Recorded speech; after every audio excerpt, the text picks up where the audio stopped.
हर साल सावन के महीने में हरिद्वार में समुद्र दिखाई देता है, लेकिन इस साल कांवड़ यात्रा खत्म होने के बाद जो तस्वीर हरिद्वार से सामने आई,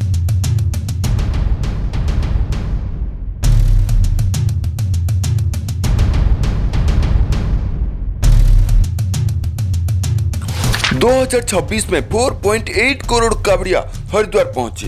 हर की पौड़ी और गंगा के पवित्र तट से गंगा जल भरे और फिर अपने अपने शहरों और गांवों की तरफ लौट गए। लेकिन उनके जाने के बाद हरिद्वार में लगभग 8000 मेट्रिक टन वेस्ट कलेक्ट किया गया। प्लास्टिक, कपड़े, बोतल्स और दूसरा कचरा, ये सब उसी शहर में रह गया जहां लोग गंगा को पवित्र मानकर उसका जल लेकर जाते हैं। लेकिन सवाल सिर्फ कचरे का नहीं है, सवाल ये है आखिर करोड़्स ऑफ पीपुल हर साल हरिद्वार ही क्यों पहुंचते हैं? ये लोग गंगा जल अपने कंधे पर लेकर हंड्रेड्स ऑफ किलोमीटर क्यों चलते हैं और इस गंगा जल को लेकर अपने अपने इलाकों के शिव मंदिर में जाकर शिवलिंग पर जलाभिषेक क्यों करते हैं? इस परंपरा की शुरुआत कब हुई और कांवड़ यात्रा जो आज इंडिया की सबसे बड़ी एनुअल रिलीजियस गैदरिंग में से एक बन चुकी है, इसका हिस्टोरी क्या है? आइए इस पूरी रियलिटी को समझते हैं। सबसे पहले समझते हैं कि आखिर ये ट्रेडिशन शुरू कैसे हुआ। पुराणों के अनुसार इसकी शुरुआत होती है समुद्र मंथन से। जब देवताओं और असुरों के बीच अमृत के लिए समुद्र मंथन हो रहा था, तब सबसे पहले निकला एक डेडली पॉइजन, हलाहल विष।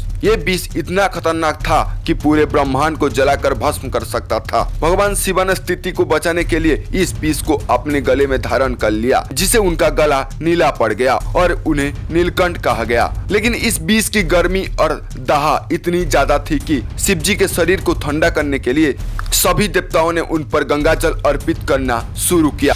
मान्यता है कि तभी से सावन के महीने में लॉर्ड शिवा पर गंगा जल चढ़ाने का परंपरा शुरू हुआ। 2026 की कांवड़ यात्रा में पुलिस के मुताबिक लगभग 4.8 करोड़ कांवड़िया हरिद्वार पहुंचे। ये सारे भक्त गंगा से गंगा जल लेकर अपने अपने डेस्टिनेशन के तरफ निकले। इतनी मैसिव क्राउड को मैनेज करना कोई छोटी रेस्पॉन्सिबिलिटी नहीं थी। पुलिस और प्रशासन ने traffic management, CCTV, drones, surveillance team और इमरजेंसी अरेंजमेंट के थ्रू पूरे रूट पर मॉनिटरिंग की और इसका एक बड़ा इकोनॉमिक इम्पैक्ट भी हुआ। कांवड़ यात्रा के दौरान transport, hotels, dhabas, food stall, camps और पूजा सामग्री जैसे बिजनेस को बहुत बड़ा सीजनल बूस्ट मिलता है। लेकिन अब आते हैं इस यात्रा की सबसे अनकंफर्टेबल सवाल पर, कचरा। यात्रा खत्म होने के बाद हरिद्वार में मासिव क्लीनेस ड्राइव चलानी पड़ी। लेटेस्ट रिपोर्ट के मुताबिक लगभग 7000 से 8000 मेट्रिक टन वेस्ट कलेक्ट किया गया। इसमें प्लास्टिक, डिस्पोजेबल आइटम, कपड़े और दूसरा वेस्ट शामिल था। सोचिए,